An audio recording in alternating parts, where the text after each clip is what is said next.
Welcome to the Explainer. Okay, let's just dive right into this. We're getting into an advanced masterclass on the practical mechanics of global trade, and honestly, we are moving way past the basics today. If you've already got the fundamentals down, but you're sitting there wondering, how do I actually execute a flawless, profitable international transaction?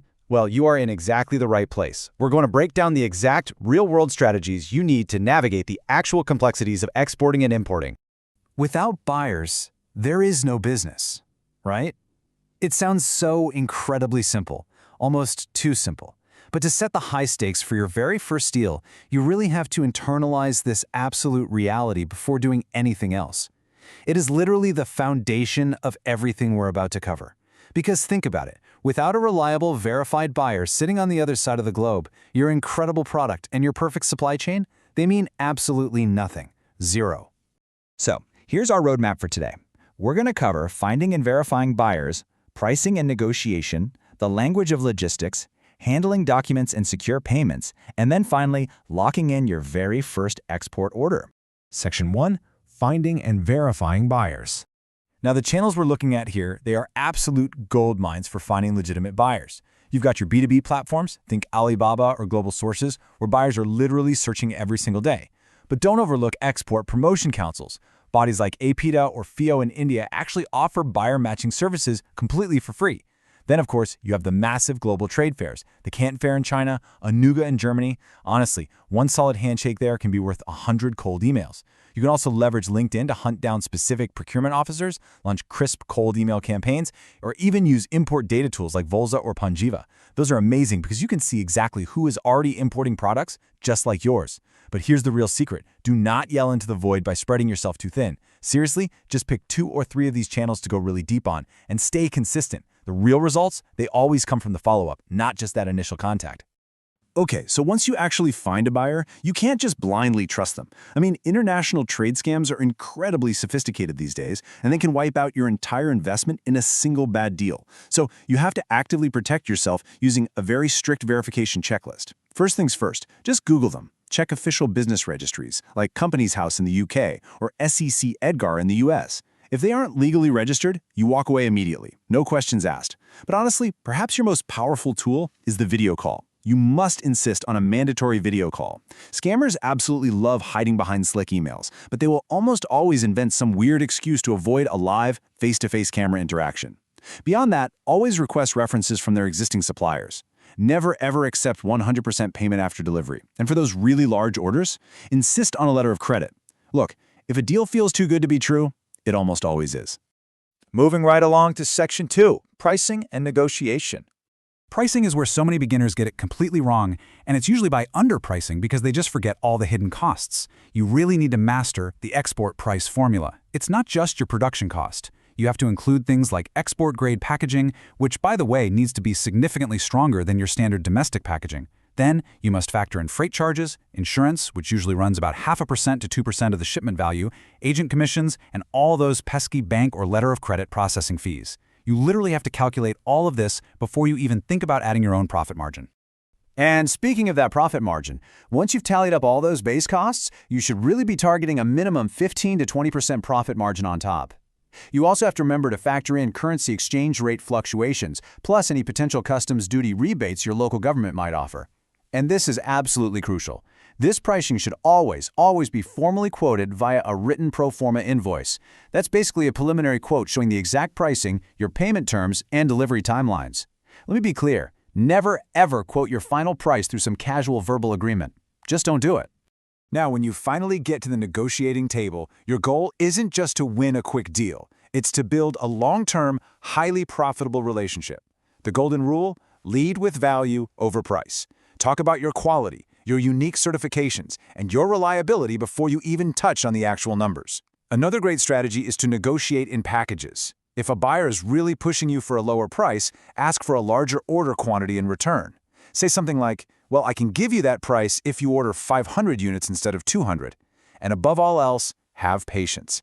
International buyers deeply respect patience, so never appear desperate for the deal. The moment you look desperate, you've lost your leverage. All right, Section 3, the language of logistics. So we have to talk about Incoterms. If you don't know, these are globally recognized rules that define exactly who is responsible for the shipping, the customs, and the risk at every single stage of the journey. Let's compare the two extremes. First up, FOB, or free on board. This is by far the safest and cleanest starting point for beginners. You basically just deliver the goods to your local port and load them on the ship. The exact second they are on that ship, boom, the risk and the cost transfer entirely to the buyer. Clean and simple.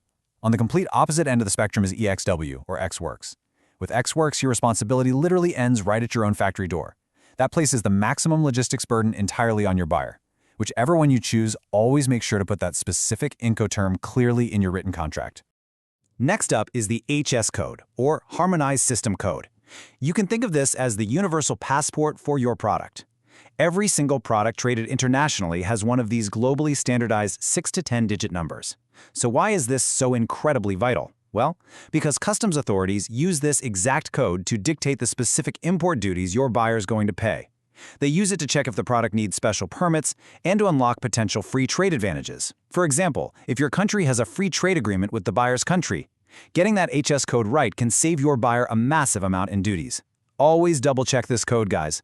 A wrong one can lead to severe customs delays or worse, the outright seizure of your goods. Now let's talk about actually building your physical supply chain and choosing your shipping mode. Sea freight is basically your cost-effective workhorse. It's perfect for large, heavy shipments, though you are looking at transit times of about 15 to 45 days. Air freight, on the other hand, is incredibly fast, usually just 2 to 7 days, but it's expensive. That makes it perfect for high-value or highly time-sensitive goods. Then you have road and rail, which are naturally best for neighboring countries or landlocked destinations. But listen, here is the single most important piece of advice for a beginner. Do not try to arrange all of this alone. Rely on a trusted freight forwarder. They handle all the heavy lifting. They book the cargo space. They arrange warehouse pickup. They handle customs clearance, and they track your goods. Trust me, they are worth every single penny. Section 4, Documents and Secure Payments. Documentation is the undisputed backbone of international trade. You're always going to need your commercial invoice, which outlines the main deal.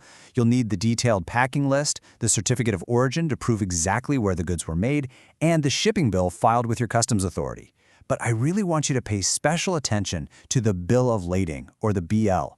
This is issued by the shipping line, and it acts as both a physical receipt and a title document. Your buyer actually needs the original BL to claim the goods at the destination. And the crucial point here?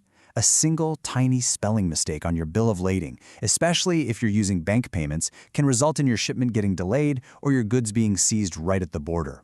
Keep digital copies of literally everything and triple-check your spelling. Getting paid is the whole point of doing this, right? So let's look at your payment security options. The letter of credit, or LC, is the absolute gold standard for safety. With an LC, the buyer's bank guarantees the payment as long as your documents are perfect. It's ideal for large or first-time deals. Advanced payment, like maybe getting a wire transfer of 30% up front and 70% before shipment, is also incredibly safe for you. Then there's documents against payment, which offers moderate safety. Basically, the buyer has to pay their bank before they can get their hands on those shipping documents we just talked about. But then there's the open account. This is where you ship the goods and just wait 30 to 90 days to get paid. Guys, this is a massive red flag for any new buyer. It carries the highest risk possible and should really only be used for long-established relationships built over years of absolute trust. Finally, Section 5, your first export order. Let's walk through the setup phase of your very first deal. Step 1.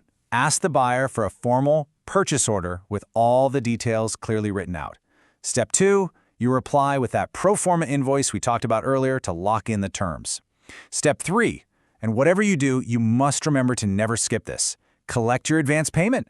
Seriously, never start production or start sourcing goods until you've safely collected that minimum 30% advance. Only then do you move to Step 4, which is arranging your actual production and procurement. And finally, Step 5, always conduct a pre-shipment inspection. You can do it yourself or hire a third party, but it is absolutely essential to protect against any quality disputes later down the line. Following the timeline, we now execute the second half of the journey. First, you pack and label everything using strict export-grade packaging, making sure you have the correct HS codes and origin markings. Then you contact your freight forwarder to book the freight and physically move the goods to the port. Next up, you clear export customs to get your official green light to ship. This is often called a let export order. Once the goods are actually shipped, you send all those flawless, original documents over to the buyer so they can clear customs on their end. And finally, you collect that final victorious payment based on your agreed terms. The moment you receive that money in your account, congratulations, you have officially completed your first export order. Look, I know it seems like a lot, but just take it one step at a time and do not let the complexities overwhelm you. Every single massive global exporter out there started with just a single, perfectly executed first deal. You now hold the complete roadmap to the global markets, from finding those initial buyers all the way to securing that final payment. So, my final question for you to ponder is this: what is the first product you're going to introduce to the world? Thanks for joining me on this explainer today. Keep learning and keep trading.